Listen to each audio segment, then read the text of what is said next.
Welcome back to the Halifax Real Estate Podcast. I am your host, Jason Paul, licensed realtor, team lead at the Infinity Real Estate Group at eXp Realty in Halifax, Nova Scotia.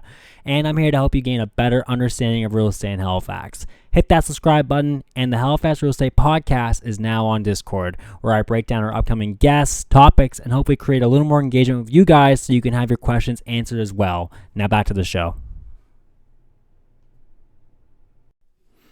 Just outside of Halifax, in the heart of Porters Lake, Nova Scotia, is this incredible outdoor adventure getaway called Porters Peak, featuring domes, cabins, luxury tents, hiking trails, ATV tours, paddleboarding, kayaking. This pet-friendly unplug and unwind retreat is built by 360 Experience Inc.'s Avery Birch. Enjoy. This is really funny. Welcome back. Well, hello. How you doing? I'm doing great. Porters Peak. Porters Peak. What is Porters Peak? It is a dream. It is a lot to handle. It is slowly becoming great. Okay, I love that answer. What is it in a literal sense for someone that does not know what Porters Peak is? Okay, so we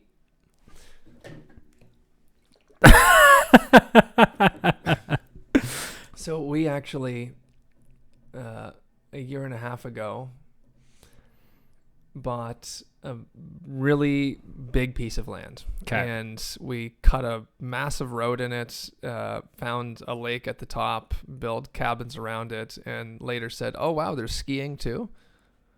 How's that? Yeah. Yeah, that's how it felt like, at least. How big's the land? It's 250 acres. Where?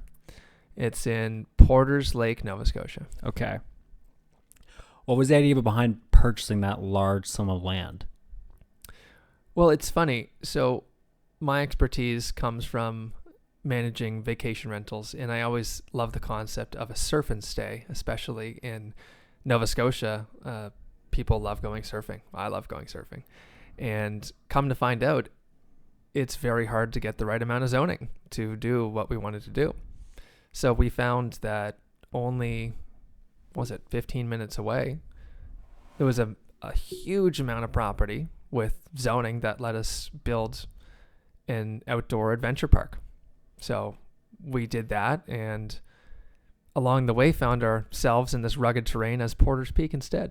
So the roots of the surf and stay didn't carry all the way through, but it started from a bizarre concept, and we've been generating our own traffic into this beautiful piece of wilderness, just a little far from the beach. Yeah, you're not near a beach. No, it's further than I would have thought, but oh well. So your original concept was surf and stay. Yeah. And then you saw a large chunk of land that accommodated zoning. Yeah. What was the zoning you were looking for? I didn't even know.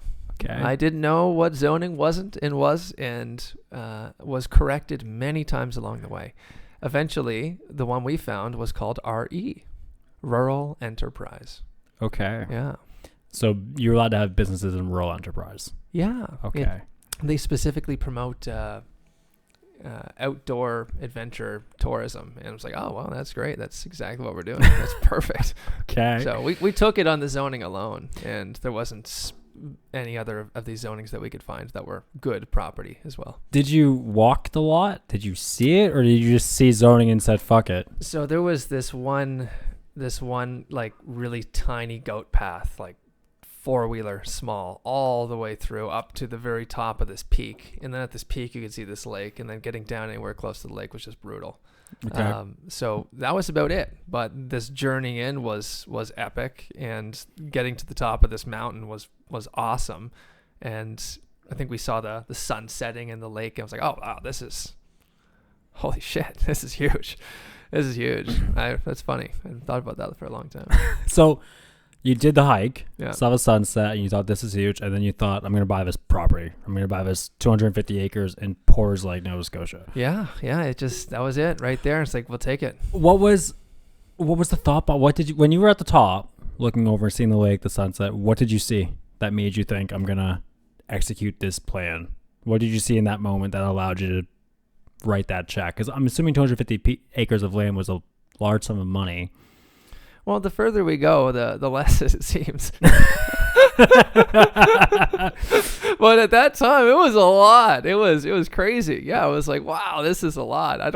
Okay, let's just go in with confidence. What was the price? It was $750,000. Okay. It was a lot. Yeah. And yeah, we pulled all the pieces together and got it done. The details are becoming foggier and foggier, but it was vendor take back and a little bit of bank financing, prior business experience, yada yada. And yeah. It was still really hard to do, and then we did it. I was like, wow, we did it On raw land. Yeah. No yeah. power lines. Nothing. No trails. Still waiting on power. Still waiting on power. We'll have it someday soon. A year and a half later, still waiting on power. I just like the idea of thinking we'll have power soon. I think it's worth more than even having the power. So you're at the top of Horace Peak for the first time. Yeah. Sun sets, looking over the lake, and this price is $750,000. Yeah.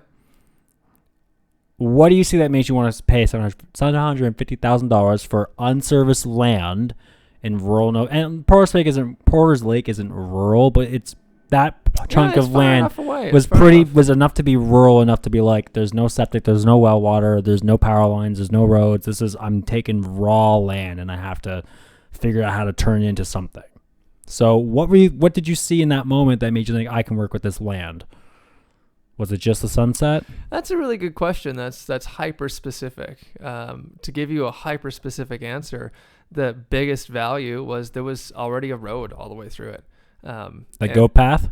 Goat path. Yeah. A goat path. But it was a road bed, I suppose. And I didn't even know what that word meant at the time.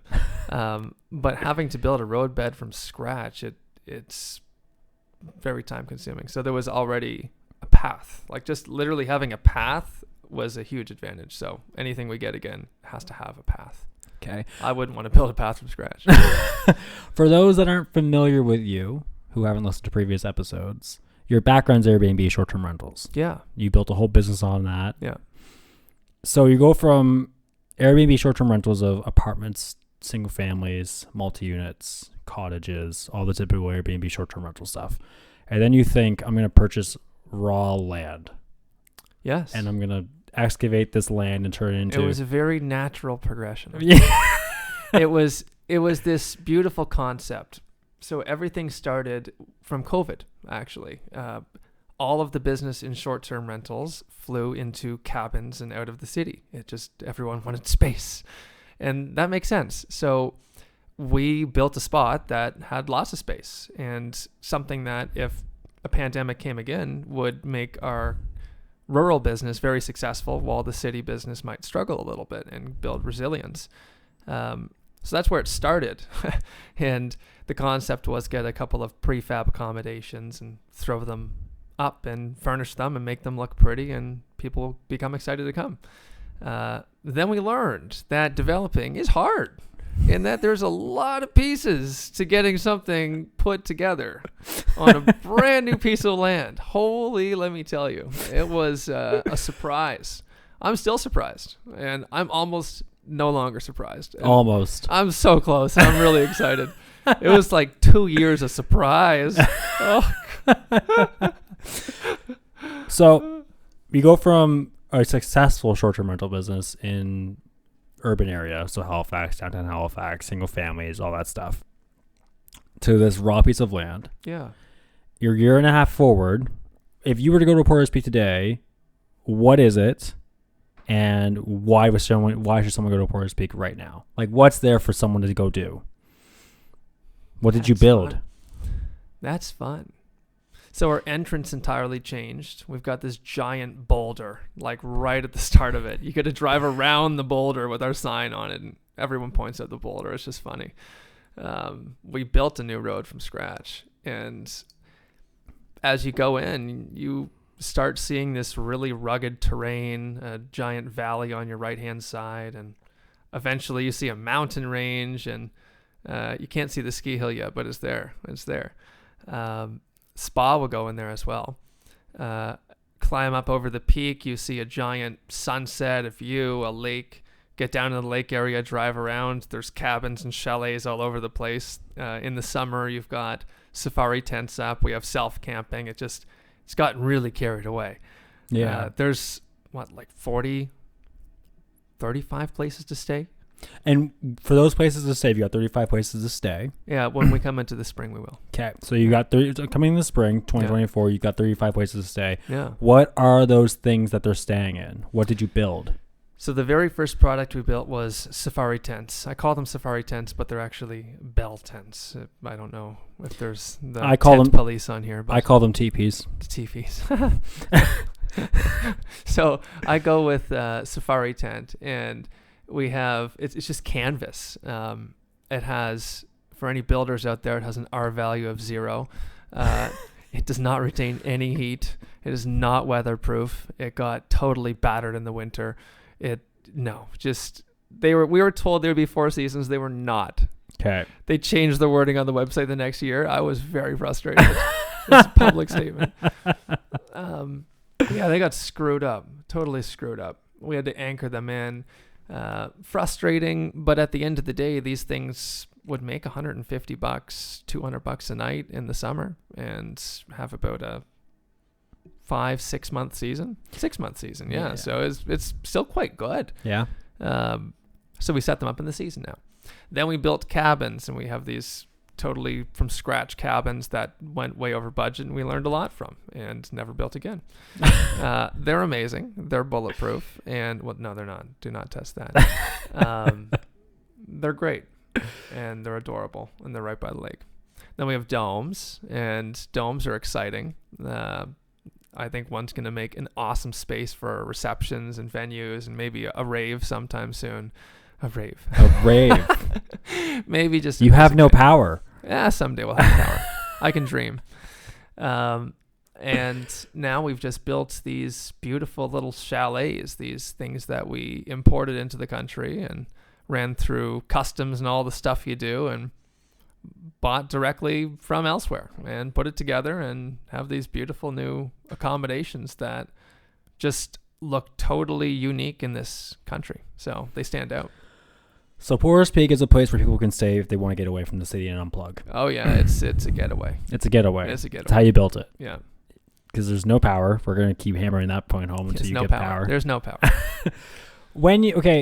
Did you have that vision when you bought? Not at all. Not even close. Even close. What did you see? Vision was buy land, call the power company, say, give me power, throw a plot in, pop up 10 accommodations, wash the debt financing, and say, hey, it's done.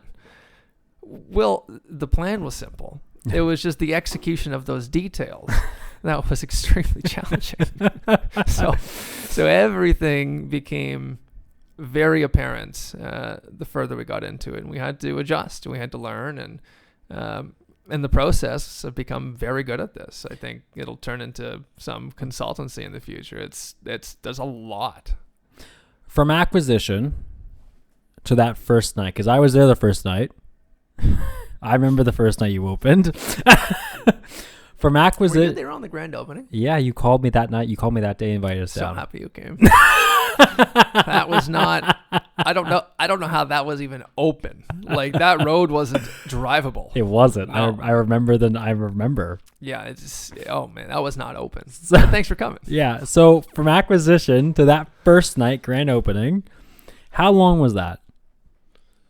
From the first night to the grand opening. From acquisition. So you bought the land. It's raw. In February, and then opened it in August. And it was the end of August. Yeah. When you called. And it could have been significantly sooner. That was behind schedule. If we knew what we knew then, August would be no problem with a lot more accommodations. It's just had an idea, and you have a plan until you get punched in the face. Well, we've been beat up. Mike Tyson. Yeah, that's it, right? So learn a lot now. So. Okay, so you bought this land acquisition in February. What was the first thing you did? Got to open up that road. So we hired an excavator and just said, make a road. Follow the old one, make it bigger. And they made it bigger. Follow the goat path? Piece by piece, chewed it all down, pushed it all out of the way, made a path into this mud, dirt road. And when it didn't rain, it was solid. And you could compact it and make it real smooth, but then it would rain and turn to mud. Yeah. So don't drive in the rain. But seeing that open up all the way through was really cool. And day by day, I'd walk a little further. And eventually one day it got all the way to the peak. And I just remember seeing like, wow, this is a long road. Lesson number 1. When starting a new off-road business, build a short road. Don't build a 3-kilometer road. No one needs that, even if it does get to a lake. Carrying on. Built a beautiful road. 3 kilometers, apparently. Oh, man, it's so long. But it got us all the way to the lake, and it's a beautiful view. So that was it. And once the lake started, it was just open up spots around it where the cabins are going to go.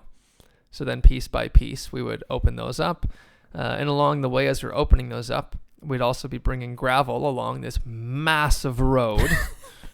The amount of tons of gravel. There's so much gravel. That's where you save the money. Something like, I don't know what it was in gravel. I was going to $30,000 of gravel. You spent $30,000 of gravel to gravel 3 kilometers of road? I don't even remember. It was a lot of money. It was ridiculous. I'm like, we're never making a road this long again. It also led into the lesson number 2, build sites close together. Not too close together, but at least entrances. You save some effort there. Yeah. Cracking it into the bush, and then you can turn them off in different directions. But spent a lot of money on gravel, and piece by piece opened up lots, which we then put sites on. And there were some parts of the road that were not yet done, where sites were not yet started. But we just picked away at those when the excavator company had time and whatnot. So learned in this first year, excavator company, great value. Does cost a lot if you're doing a lot, less if a little. So once we realized we're doing a lot, we bought our own, and that really changed the game. Okay. But that's a huge jump in the future. The first year was not that. So that was it. It was really turning a mud road into a compacted gravel road and making that consistently drivable. And then just having the building team being able to access their sites easily so they could build work. They could build the teepees. But that was really the biggest thing then. The cabins just weren't even close to schedule. It was a challenge, and I rose to it by introducing the safari tents. That was August. What was the schedule? Like what? Like you say, they were nowhere near schedule. What was the schedule? Think knowing what we know now, the schedule was unrealistic. No shit. Yeah. That's all it was. So it would have been realistic if they were pre-assessed kits. Okay. Now the challenge is we had one benchmarked out at a certain price. We get our fund. Next day we go to the company, say, let's go. I'll take 8, please. And they said, oh, price went up. Oh, no. It went way up. It was way up. And I'm like, what are you even talking about? How much? What was it, like percentage I can't remember. increase? I think it was like 20 grand goes up to like 37 or something like that. Oh, like. It was a lot. Oh. It was like, that wasn't even close. It's almost 100% increase. Yeah. So it was just obnoxious. And the idea came to say, let's build our own from scratch. It'll be better quality for the same price. 40 grand versus 37. You know what? Sounds good. We can control our own timeline. Oh, that was the worst decision ever in the foundation of this. And that really screwed up all the cash financing. Like those not hitting what they were supposed to do. Yeah. We ended up with significantly less that are significantly over budget and not even in the same world of time. And because of that, it just sent the challenge into a spiral. But it was also learning and going through building those things that we understood. How do we work with this property? So then that transformed into saying, okay, what's the mission here? Get people outdoors, pitch a tent over there, bang a hole in the woods, throw down some gravel, put on a tent. So there you go, hop in. It was nice. Like we did it up really nice, but it was simple, right? Yeah. And what I learned from that is, okay, my own excavating is plenty and this is fast. So let's just get it done. And then that morphed into this idea of domes, which we budgeted. Well, we never knew how much it would cost to make the deck for a dome, like $15,000. And then the labor and all this, it's just nonsense. So the domes are beautiful and they look great, but they don't meet the budget in volume. Yeah. So we went on to Alibaba and found a solution. And this year we imported them. And this has been a fast evolution of the property. But all the while, I've been opening up new parts of land and graveling some of those things, making features and amenities for the property, ATV tours, all this stuff.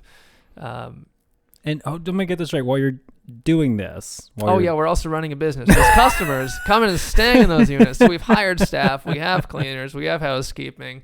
We've got customer service. We have online integrations. All this stuff is all great. I wasn't even saying that. I was saying you're still running your 365 Experience Inc. Yeah, well, we divided and conquered. My business partner and I had to come to a crossroads and say, we gotta focus efforts because this is too much to manage. Yeah. So we split attentions and went 100% on each, and it worked great. Okay. Yeah. So that first year, and I want to get to, because that first year you took possession end of February, got the old goat path widened, tried to do cottages or cabins, too expensive, pivoted to the teepee tents. Yeah. Are they still staying today? Oh, yeah. Okay. Those are good. Okay. Like, they're still quality. We do them up nice. They're shelters. The reason why I asked is because the first night, your grand opening, when you called. Yeah, what about it? I loved it. Yeah, why? Because it was, I remember you called and you said, hey, because you've been talking about this land acquisition for a while. Yeah. You've been talking about it since our first podcast. So you're like, I'm trying to look at this land. You were looking at really? Land. Yeah, you were looking at Wow. something. You were looking at something off Lawrencetown Beach. Yeah, that was the surf and stay. That was a surf and stay. You were trying to get that from, I think, Olympians that own the property, like own the big land you were trying to purchase. That would have been crazy. Because you called me about land and I don't do land. It was an island. It was an island. It was connected by a little peninsula. Yeah. Because you all called me to help you purchase that, and I go, Jason, I want an island. That is way out of my wheelhouse, commercial or something else. And we went that way, and I always followed up. And you told me about Porter's Peak, I think, in it must have been February or March when you told me you bought it, and I hadn't heard anything. And then you gave me a call at it must have been between 1 and 4 that afternoon, and you were like, "Great, Porter's Peak is open tonight's the grand opening.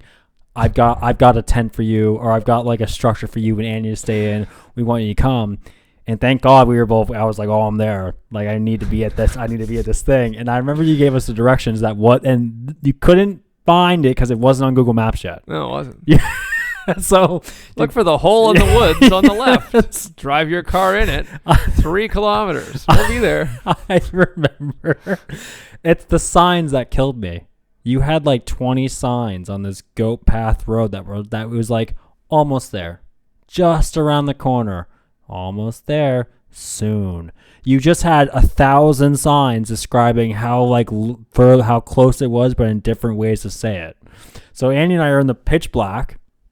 And we're driving our Hyundai Accent. It's not the SUV. We didn't bring the SUV. We brought the Accent because it's better on gas. So we're in this blue little Accent trying to go around these old goat trails. I'm on the phone with you being I think I'm here, but I have no idea. And you're like, keep following the road and you'll see light. And when you find light, we'll be there. Okay, cool. Start following. Anya's we're lost. We don't know where we are. And then finally we see a truck. And we pull over, and you can hear noise in the background, off in the distance. And we got there 9. It's black. Oh yeah. Oh, you can't see anything. You can't see. We got there at no night. Lights. You can't. The only thing you can see was headlights. You're in the forest. On a mountain. So then the whole crew was there, and you guys were just trying to get the fire going in the barrel. Remember, they poured gasoline and singed their eyebrows. That was funny. We're talking about that here. Okay. But we turned the corner into that common area you guys were at, where they were trying to light the fire and everyone was pouring drinks. And you had 5 teepees. Massive teepees. Yeah, that was them. That was that night. That was them. Yeah. That was that night. And you were like, "Hey, I've got your cabin. I'm going to show your tent. I'm going to show you where to go." And you start walking. It's pitch black again. You got a flashlight on your phone. I remember this now. Yeah. Yes. Yeah. And you took us through a random road again in the pitch black so we could put our stuff down. And sure enough, we get to this grand teepee tent. And I remember thinking, I wonder what this is going to be like on the inside. And I swear to God, there's no better way to describe it than I was blown. It was like a Harry Potter tent. Like I didn't think it was that big. Cool. It did feel big, doesn't it? And then you opened it, like you opened the flap, and there's 2 queens and tons of space and storage. And you're like, and you point, you're like, hey, there's your washer toss in the morning. Your barbecue's outside. Like it's a full outdoor adventure. Like you can just and stay as long as you want. If you want to stay tonight, you can stay tonight, or you can stay 2 nights. You can stay 2 nights, whatever you want to do. And Andy and I were like, Anya is an outdoors girl. Like she loves outdoors from the country. I'm a city boy, so I'm like, okay, where's the? I remember going, hey, where do I put my phone in at? And you're like, that's not a thing. No, you don't. But you don't. That first night was like we were drinking by the. You guys had a few fires going in the common area where you're gonna have like a games place. We were all sitting by the fire, just drinking and having fun and talking. And we were talking about all the things we were gonna do. You walked us to the lake in pitch black, and you're like, "Here's the lake," and you can't really see the lake because it's pitch black. But you could see all the stars. It felt like for where we were in terms of like HRM. It felt like we were down the Annapolis Valley. We were so far away. It didn't feel like you were near any civilization. It was calm. It was quiet. We loved that first night. But I remember the TP tents and being like, these things are like, they don't look big on the outside. You go in. So you would have had them when they were brand new and very, very nice. Yeah, oh yeah, for sure. Yeah. They were very nice on that first. And we kept that quality up, but the canvas material of the tent on the outside shows wear significantly. So they look different on the outside, same experience on the inside. At night you'll never tell. No. You have no lights. No, but we love them. They're great. They're a great accommodation for the price. You can create one of those for what was it? $8,000? Wild. $8,000. You can create that space in your backyard. You can order it for $3,000. No, that's like $2,000, $2,500. Set it up, put furniture in it. You can spend some money, make a little pad on the ground, set it up. There you go. See, like, and that was I remember that night because it was the only time we've been to Porter's Peak, and you were talking about how much you were going to try and rent them out at because you were going on Airbnb. It was your test night to see like how everyone, like your friends and family were coming to see how they like the accommodations, and you want to know like, Jay, I need to know like what your thoughts are. I need to know if this will work. I need to know what you're thinking. So give me some feedback tomorrow. All right, cool. When I'm hungover and I'm maybe still hammered, well, I'll give you some feedback. And we loved it. Blown away. Where did you rent these for? And when'd you go to market at? Because you were going to Airbnb soon. So what'd you start on Airbnb at with those tents? And that location, I think it was like $99 a night to like test the market. I think was what you did. Yeah, that makes sense. Because you wanted to get people in it. Because at that time you were bleeding money. Yeah. And then we had drafted a psychology that was just keep it high, and then made no money. So we settled eventually on variable pricing. So in the weekdays we'll go down. If people plan it in advance and we have availability, they can be as low as $60. We just want traffic right now. Yeah. That's it. You just want football. We just want people to see us. You just want goats on the goat path. Yep. That's all. And if the weekend gets busy in peak season, it could slide all the way up to $300 a night, which would be high. We've only seen $250. Yeah. But as we become more popular, slowly by surely, this place will become very popular. So this is where I get into is I last saw it in, I think, August 2021. No. 2022. I think that makes more sense. 2022. Was it 20? Was it 2020? Oh, it was. Summer of last year. It was summer of last year. August 2022 was when I last saw it because I haven't been up since. Because that first night. You did? Oh, really? Yeah, I haven't been up since. I haven't seen it. Oh, that makes sense. Oh, 2020. Wow. 2022. So since that first night, you had a lot of ambitions, and you were talking about how you're going to build it out, and you were bleeding money. I remember you talking about how much money you were hemorrhaging trying to get this thing up and going. From that first night to Airbnb, what was the next 6 months like for the business itself? Because you're going into winter. Because that's a summer outdoor experience. You launched in Airbnb September, going into the winter. So what was the next 6 months looking like for that business? So we added winter furnaces for each of these things to promote them and make them look attractive to stay in. Turns out no one wants to sleep in a tent in the winter. Yeah. Yeah.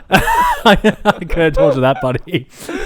No matter how much you try to convince them, they just won't do it. So we stopped trying to convince them this year. But the first winter, that's all we had was these safari tent accommodations. And yeah, it was flat. It was, I think we made like $500 a month. Was it? Yeah, just nothing. So you spent $30,000 on gravel. Yeah. Well, $500 a month, it's not going to cut it. So that didn't do it for like what, five tents. It's like each tent made $100. That's on one day. It was New Year's. Yeah, because when we moved in that night, I think you had 6 going. It was like 5. It was like maybe been 5, but you were building a 6th. Really? Yeah, like you were. It was like oh my goodness, bare bones operation that one night we came up. Yeah. So if we fast forward those through each of those safari tents, as we pushed into the next summer in the spring, we completed our cabins. Okay. And those then came online. So going into 2023 summer. Yeah, and all we had this summer was 3 cabins and 7 tents. That's all you had this summer? That's it. We had 10 accommodations. Most of them were tents. Yeah. And eventually we opened up a dome. But that's recent. That's way out of the summer. So this year, as we've went through the fall, we've focused on building the lowest cost, highest structurally capable structures we can. Yep. And those have significantly reduced the cost to build. It allows us to buy them in bulk, and then we can actually get the volume we need for this property to afford itself. That's what I was going to say next. Is you're leading up into spring 2023 because as you said, you launched 2022 at the end of August, September. Going into winter, no one wants to sleep in tents. No one wants to sleep in tents. So and that whole time you're not profitable. No. You're losing a lot of money, eh? Yeah. Okay, you're burning through cash going into the spring. You've got, you said, 6 tents and 3 cabins, or 7 tents and 3 cabins going into the spring 2023. Correct. Yep. So how did the business look? Because you're a year in now, you've only lost money. It's been an investment, we'll call it. It's been a long-term investment strategy for a return. Yeah. You're only losing money the first year. You're managing, 365 Experience Inc., which is going really well. And you got this side business, not a side business, but you're putting all your time and effort into this business, this Porous Peak business. What was the spring and summer like this year for Porous Peak? And when did you feel like it was turning for the better? Yeah, well, the demand was fantastic. Well, we put a lot of effort into people knowing about us. How'd you do that? Marketing? Instagram. Okay. Instagram, and really just incentivizing. If what we have is good, and if we know what we have is good, then all we're missing is that people know about it. And if we can bet that anybody that knows about it because of our efforts might share with one of their friends, well, we have a multiple effect going. Yep. So then all the focus became putting on, let's just get people through the doors. And that's really what did it. You got a list on Airbnb, you got a list on the normal channels. It helps to sync them all together and list on multiple channels, but still not enough. Just those booking agents alone won't keep you full in the summer. Okay. It's good volume. It's without any effort, it's fantastic. But with effort, a lot more is possible. Okay. So that summer you were booked up. What was the vacancy? What were you looking at? Like I'm talking about summer when, people want an outdoor experience. I think we're at like 85%. 85% booked. Yeah, in July, August, September. At maybe 100 on some nights. At what price point? 150 to 200. What was the feedback you were getting from the people, the customers? What were the customers saying? 6 out of 5 stars. 6 out of 5 stars. Well, if they could choose, they probably would. I envision they do. But everyone has been thrilled. Why? What's the actual? What are people been saying? What's making them thrilled? Like, why is this? You said you're sure. You were sure that people knew about it, they would come. What made you so sure about if you knew about it, they would come? I wasn't sure at all. I took a complete leap and figured it out along the way. Okay. I've learned a lot, and I'll do it differently next time. But the part that makes it so sure, every time I spend time there, as much frustration that it might be causing in any other capacity, there's just something about that place. It just feels good. I wish I could work there all day. I'm in the city trying to run the company as a whole. It's a neat feeling. You can't be mad at it. You love being there. So I think everybody gets that experience in their own way, and there's nothing that we've seen like it. There's other comparables in the province we try to compare to, but nothing really does compare. And the feedback we get is what most people just don't do. They don't space their accommodations apart. Not enough. So we go on one golden rule with everything we do. Heard, not seen. Okay. So you don't want to see your neighbor, but you're okay if you hear them. Okay.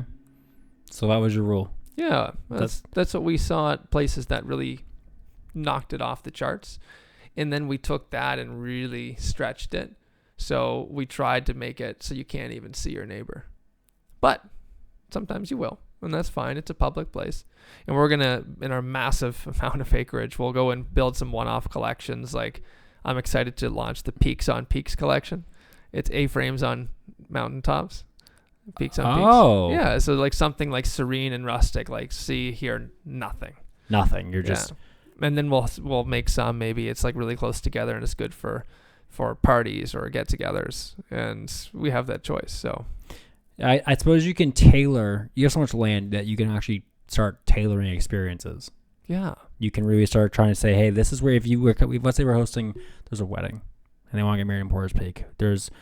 We have maybe not tents, because you can't put the bride in a tent, but maybe we got these 8 cabins all together. We can put the bridal party there. Yeah, and we do. And they can come stay for Thursday, Friday, Saturday night, and they can have their own place where everyone's going to hear them, but no one's going to see them, because that's their experience. Exactly. And then you've got the people that need an escape from the city. Well, okay, Peaks on Peaks. If you want to be in this rustic A-frame at the top of the peak that overlooks the lake, I'm assuming. Yeah. And over on 250 acres, and you want to be completely alone and isolated, we have that experience too. And if you just want to get away, well, you're in a community, right? Normal community of like, you can hear everyone, but you don't see them. So you don't feel like you're crowded. That's the interesting thing about owning that space, is you can kind of tailor, now that you're making money. Well, not yet. No, I'm just still dreaming. This is all dreaming right here. Okay, so back to this then. Yeah. You go through the summer, doing very good. Booked up, making money. Not a lot, but making money. Going into the fall, you got 7 tents, 3 cabins. What were you thinking about in the fall about how to make this business? Because you weren't cash flowing yet. Right? You weren't making, it wasn't profitable, was it? Not at all. Not even close. What? Not even close. Not even close. Not even close profitable. No. So you got this thing that you bought a year and a half, at this point, a year and a half.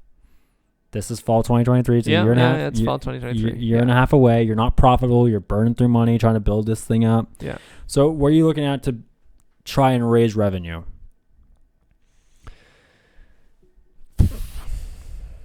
There was nothing that we could have done with what we had to raise revenue without creating more accommodations. Okay. And based on our false start, it became very hard to get said cash to finish said accommodations while floating the expenses of holding the damn place in itself. So it became quite a mountain to surmount. And even if we didn't have a false start, it still was quite a mountain. It still would have been. There was just a lot we didn't know. So that's the concern to it, really, is you got to be ready to figure out how to fundraise. It's not easy. Yeah. And starting anything of this sort, it's doing it again. I would have a few key rules that would change, but deadlines on projects are just extremely important. it's hard. It's hard. So it's been hard. It's been very hard. Yeah, it's been very, very hard. How many sleepless nights? No, I sleep very well. Oh, good. I sleep very well. It just takes focused, committed days, and eventually it's done. But at this point, what we have done is finally built enough that the property as a whole the whole company should sit even. What have you built that makes it enough? Well, we have 10 of these chalets, 3 cabins, 7 tents. So 10. 3 plus 7 is 10. Yeah. That's right. Use your fingers. Thank you. And then 2 domes. So that's 22 accommodations. Okay. Multiply that by, I don't know, at low season, $1,000 a month. Okay. There's 20 grand right there ish. Yeah. Yep. It's almost break even. Almost. What's break even? 30, 35 for the year. For the month. For the month. Yeah. So you're at 20 grand. Yeah, actually, the burn is not as much, but you have to have a cash flow buffer. Yeah. And you have to have some momentum. So, yeah, it's been delicate, needless to say. But we've been getting it done. And we're ordering some more accommodations right now that will put us into hopefully the profitability side. Okay. And then with those funds, we can take a true look at the business and try to refinance the whole thing really, really properly. Like, this thing's running now. There's no development. And then with whatever proceeds come in from it, we just keep pumping out accommodations year over year. Just searching for whatever that upper end is. Reinvest the profits. Just see. Just see what it becomes. Just see. Okay. I can envision a small village. People can look to our place as the largest employer in Porters Lake. Their grandkids could talk about it. Like, it's going to become a staple in this community. Okay. It's just neat. Yeah. All the appreciation of life, especially in Nova Scotia over time, it just does this. And we own these accommodations. They're ours. They're yours. They're ours. And the cost is fixed. So as life gets more expensive, hopefully we should be able to weather that by not pushing inflation on it. Because you've built the structures. You own the land. We own them. And we own them. So we get to decide what it costs, and slowly over time, might cost more, might cost less. We decide. This is my only question now, just because of you said fixed costs. When you bought the land, $750, was it cash? Because the only way you can have fixed cost, right? Because everyone's right now, the biggest topic is rates and what mortgage rates are going to do. So if you we have a $10,000 business loan / mortgage on it payment every month. Okay. Yeah. Because I was going to say, when you say inflation, well, if rates go up, which they're actually totally trend down this year, we had a whole podcast on it. Then your cost should go lower if rates go down, unless you're fixed. The funny thing is, there was a decision made to pursue this business as something worth pursuing, like of scale. Like, let's go all in. Let's make it. There's a level of that the amount of costs involved, if rates fluctuate slightly, I don't know. It all blends together. Yeah. We could have spent an extra $1,000 on diesel because we were pushing down some rocks. So again, like, the inflation doesn't really affect us because we're in growth mode, and truly on the books, certainly it does. But how it feels running the business, it's not a feeling that I'm concerned about right now. It's like, if we're very stable, I think I'd be very concerned about that. Yeah. But you're growing. We're in a state of transformation, so we'll find our level with it in a few years, and then we'll be frustrated 5 years from now. Be like, these rates. How many people do you employ right now? 40 people. Holy, you got not 40? at Porter's Peak. Sorry. Okay. Porter's Peak is, will fluctuate depending on seasonality, but at its lowest, 3. At its highest? At its highest, 8. I think 8's high. I'm just spitballing with you here. Go with 6, 7 then. Just call it that. Okay. Yeah, 3 to 6. Okay. To really run it, I think it's what it is now. It's going to be about 4 full-time people, 5 maybe. Okay. Well, the reason I ask is I'm trying, like you said, you got a $10,000 business loan that has to be paid every month. Yeah. So then you said your costs are between 30 to 35,000. So I'm just trying to figure out what the ever 20 to 25 Oh yeah, yeah. is. So you stack salaries on there. There's 10 grand. Yeah. And then you stack equipment on there, and there's 10 grand. Done. And building materials, because you're building, you're always accommodating. Yeah, yeah. So I'm floating. Every month it's 30, and then if you want to build, it's more. So getting past the hump to get additional to build is insane. And as I've had to navigate through that, I've grown a lot, and I don't want to do it again. But we've built something, right? And it can't be taken away. Yeah. Right. And now it's all coming together. So we've really crossed what seems like the biggest hurdle. Once we tip that scale enough to generate enough traction and revenue on it, then it just becomes a little thing that we can keep reinvesting over and over again. Open the little sledding hill, open the zip line, open the Nordic spa. And it keeps adding. So I just think we can bring a lot of vendors in here and things that will support more accommodations. The only thing that's going to limit our upper limit of accommodations is how interesting the place is to be in. Okay. So if we have such a plot of land, we need to make it more interesting to be in to increase the volume that will stay. So these features like a Nordic spa add something to do with your time. Makes you want to stay longer. Yeah. Rather than booking one night, if I can go visit a spa, exactly, I'll do a weekend with the girls. Yeah, and then or the boys, because boys like spa days. Yes, they do. I like them. So these elements, and maybe some food providers, some entertainment providers like this is going to build this whole little retreat community. Okay. And we're trying to master plan it. We're figuring it out as we go. I personally walk through the forest with Google Maps, and then I just place pins on it. You can map the whole thing. Yeah. So I just make my plans on Google Maps, and then when I'm done, I just get to submit them to Google Maps and say, "There's the road," and it's already done. So it's just, it's time saving. Oh, I didn't know you could do that. I didn't know until I happened to do it. Yeah. And I'm like, oh, this is handy. So you can put your own roads on Google Maps. Yes, they need to accept it, but you can put your own roads in. So next time I come, I'll have a Google Map I can actually... No, we've put it in 4 times, and they've not accepted it. It should work. It has not. They say it should. It's very professional. Okay. But it didn't, apparently. Because it still takes you to our neighbor. It's very frustrating. That's amazing. So, okay. You mentioned something in there that we talked about a while ago that I've been very excited to see, the Nordic Spa. You got this accommodation, 23, some odd units in there now. I forget the number you said, but I heard 10 and 10, 2 domes. Oh, yeah, and we're ordering 8 more. And we're ordering 8 more. That's going to bring us just over 30. Yeah, so just over 30. You're going to have just over 30 units.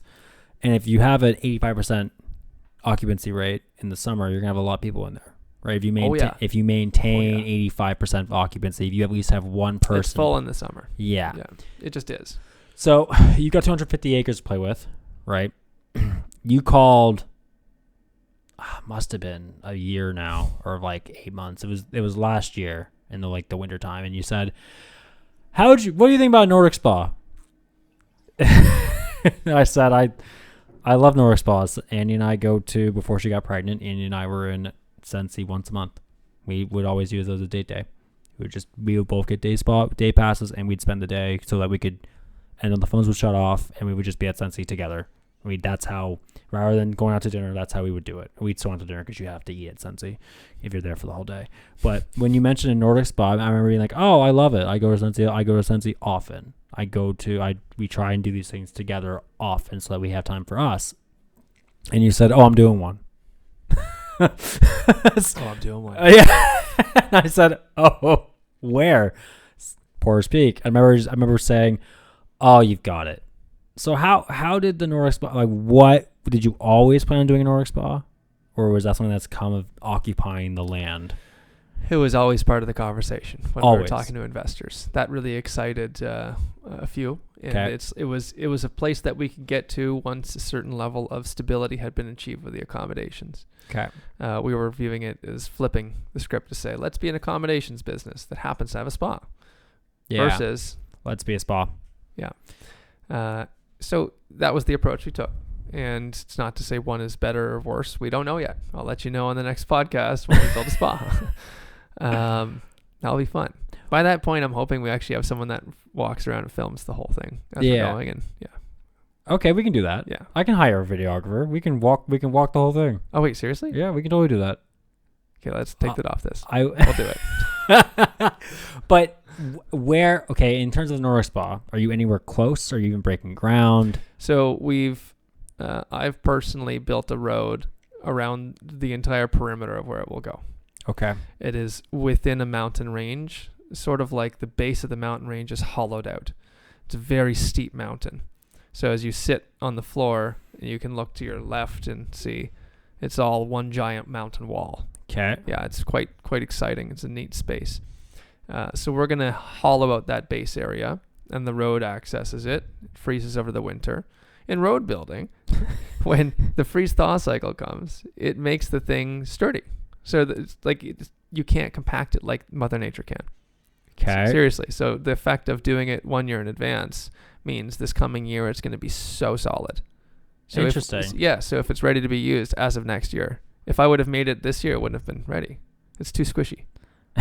Yeah, it needs to freeze thaw. That's a pro tip. Okay, so you started the plans now. Are you hoping to have one done by next year, or are you still? No, we're not going to do it this summer. But I think we're going to get started with the plans once we can get some time free over the winter. Okay. The rough estimate of what it might cost to start is around $350,000. Just to start. Oh no! Well, to have a completed version 1. Okay. Completed version 1 that is customer ready, $350. Yep, and that would raise the value of the property significantly. Yeah, significantly. What's phase 1? Because is it because we go to Nordic spas, right? I just said that. So, is it pools, cold plunges, hot? Like, is it 2 hot tubs, 2 cold plunges, 1 hot tub, 1 cold plunge? We're gonna do a little bit of research, but yeah, the goal is variety because variety's nice. Yeah. Things that might have high traffic, we might consider multiple. Okay. But otherwise, we'll see what the budget can afford for one full, complete concept. Okay. And that might have a couple of this, couple of that, something that would be comparable to other options. Yeah. And in the beginning, what we're going to win with is proximity to our location. Yes. Right? Yes. In this province, you got to drive a long time for things. So Porter's Lake has a pretty cool community, and I think we'll do well there. You'll also do well because it's also like a catch-22. Like you have the accommodations for the people that are actually staying at Porter's Peak, but then if you have a spa and you do day passes for the public, they can come and actually see the accommodations. Because one thing, bingo, when we're at Sensi, because they might not know. Exactly. Right? Because we'll say this when we first started going, we'd be like, oh, if only we could stay here for the night instead of trying to drive home after. You ever drive home after being the most relaxed in your life? I almost fall asleep every time. So like that's almost a catch-22 of what you can actually bring to the table. Oh man, it's going to make our accommodations business just boom. Yeah. The whole thing is going to shoot up once we get that done. So, okay, I'm going to bring it back here. Fall 2023. Yeah. You know they need to build more accommodations. You know that you need, because you're just trying to ramp it up, right? We were talking about you were at, how many units did you end with this past summer? 3 cabins, 7 tents. Yeah, 10 units. By summer 2024, you're going to be at a little over 30. Yeah, that's right. Yeah. Yeah. So how? That's pretty good. Okay, cool. That's not too bad. All right. How? 30. Yeah. It's 200% increase. You're going from 10 to 31, 32. So how? What if we can sustain that? What if you could sustain Forever. it? You'd have a Let's make a new city. You would make a new city in Porter's Peak. But how did you, because you said money's been a problem. You've been burning cash. So our own natural resource could be mining because it's a mountain. Really? Yeah, it's all rock. We could mine and become our own city. No, carry on. But so when we're talking about fall 2023, you've got cash flow issues. You're not cash flow positive yet. You need to grow, but you just said that all the business eats up all the profit or the money coming in. So when you're going to fall 2023, looking at winter 2023 is going to be 2024, like where we're at today. It's going to be dead because no one wants to stay in tents. You've got 7 tents, 3 cabins as of today, which 150, 200 bucks a night maybe for those cabins. So you're not bringing in a lot of money. No. You got to do all this building. You got to do aggressive expansion. What are you doing how are you driving that forward? How are we getting the money? Yeah. Just investment nonstop, investment in nonstop. What does that mean, investment nonstop? Well, someone's got to pay the bills. Absolutely. Right. Someone's got to pay for all these costs that are being invested into the land. A lot of it comes sponsored through our operating company in the city. Okay. And that investment either sits as debt or equity. But for the most part, it's pitching independent people I've met along the way on what we're building. And the best way we show it is telling people, come and see. Come and stay the night. Yeah. So that's becoming the thing now. If anyone's interested, it's like, well, I know you have to stay. It's part of the deal. Please stay one night on us. Yeah. They're vacant in the winter. There's something beautiful about the place, right? So, yeah. So now it's been pitching along the way and learning how to fundraise within my network. That is a level of stress and anxiety and just general uncomfortability. So overcoming these things has had to been my journey. So building Porter's Peak, when we really divided purposes, mine was find the cash, make it happen. And my partner's was build. Yeah. So you're finding this.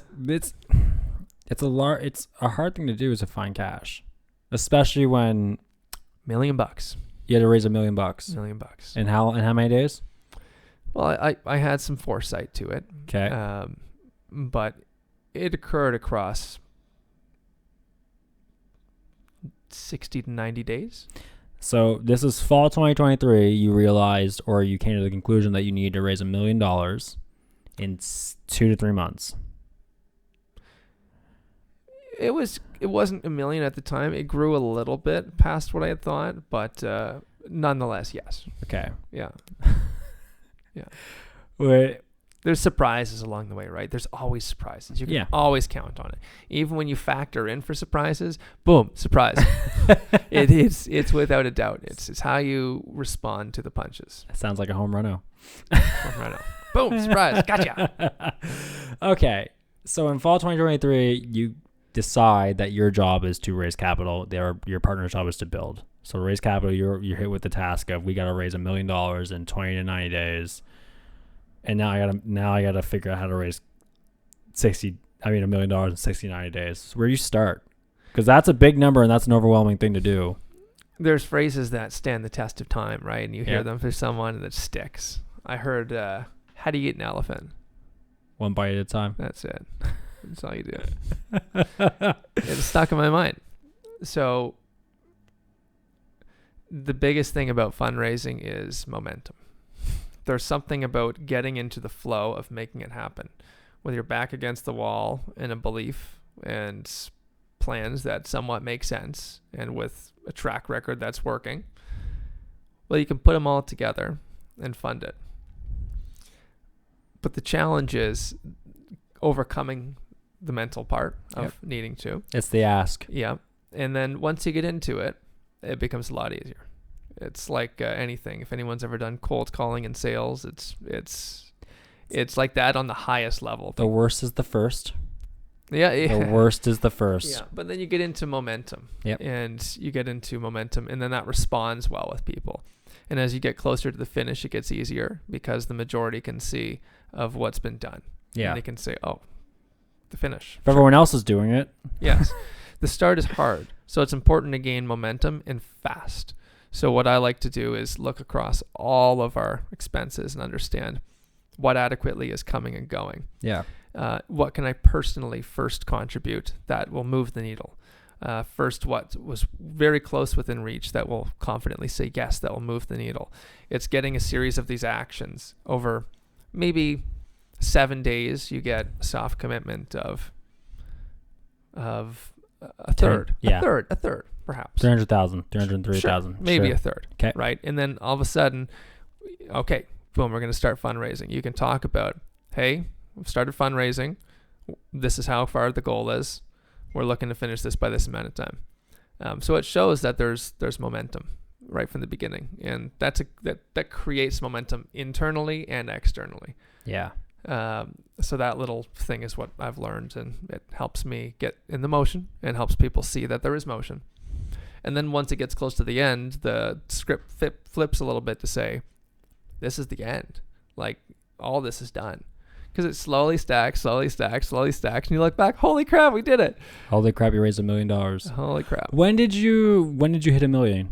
When did you know that you had $1 million funds raised? Because I remember you called me. I didn't have the money. I knew the network. I gave you a few names. I don't know if they gave you anything. But I remember you called me. We were my brother and I were driving to Ontario. That was so fun. For Christmas. I called you in the thick of it. And it was, Jason, I have a very limited window, and I have to close $250,000 in 14 days. Yeah. And you and your brother died and laughed. Yeah, that's fun. But I chopped it up. Yeah. You chop. When do you need it? By what time? I do a habit where I record all of our ins and outs every single day on a spreadsheet. I know exactly what's coming and going every single day. Okay. And that allows me to see exactly when I need it. And that allows me to time things better and chop it up into smaller bits. It's one thing asking for a $50,000 check. It's different asking for $250,000, right? So you can chop it up. Yeah. There's friends and family all around that are willing to support for a good offer. And surprisingly, it goes quite quickly. Yeah. Yeah, so I don't really look at the total sum. I look at, what do I need this week? And the best place to get in to the pocket is when you're about 2 weeks out. 2 weeks out, you really feel the fire under your butt. Yeah. Who's committing to this? Come on. I bet you do. When you're 7 days out, it's not like, okay, let's go here, folks. Let's go. Who's coming up to the table? But then you get it done because that momentum really kicks in. Yeah. Really kicks in. So you started making calls. You called me, and we talked. This is Christmas. I was on my way to Ontario for 3 weeks for Christmas vacation with family, and we would talk intermittently throughout my vacation. You'd call a few days later. Hey, I remember when you called and said I did it. You just called to tell me you did it. What was it like when you raised all that money in the amount of appropriate time? It's a little bittersweet. It's like my fingerprints have been sanded off being an entrepreneur, I suppose, because over time the ups and the downs, they always come in one form or the other, and you start getting this mellow level right through the middle. So all along the way, there's no doubt in my mind that these funds are coming in from somewhere, from someone that I've reached out to in some capacity. So long as I keep trying and don't give up, then it will happen. And every time I do that, it is tiring. It wears me out, but it happens. And I don't like doing it. So the other side of me that likes to sit in a state of peace and tries to build walls so that doesn't happen. So the invaders won't get in, I suppose. Yeah. But then the other side of me will have to step it up when they come in, and that's what it takes. So you raised the money successfully. Rolling into 2024. What are you building this year? What was that $1 million for? Yes. So that was completing all of the 10 chalets that we now have open. Okay. They're open now. Feb 1. Okay, Feb 1. Some are open. 13 days. It's a construction site right now. Okay. By the time this is released, they're open. They will be open. They will be. We're getting 8 more in the sea to cross over to Canada. Okay. And we will have built many, many, many accommodations in our other business. We're working on another 30. Wow. Yeah. So between Porter's Peak, we've been very busy. Yeah. 10 at Porter's Peak, 30 elsewhere. Oh, shit. Yeah. You've done a lot. Yes. But you talk like you love it. I do. All the stress, all the money being burned through, raising capital, You love it. It's so fun. It's so fun just making things. It's so satisfying. It's not I don't know, and it's not even becoming mine. All mine. It's beautiful. The people that run it are taking over the true feeling of ownership over it. And it's beautiful watching it and creating an environment for our team to flourish as well. It's just cool. There's nothing quite like it.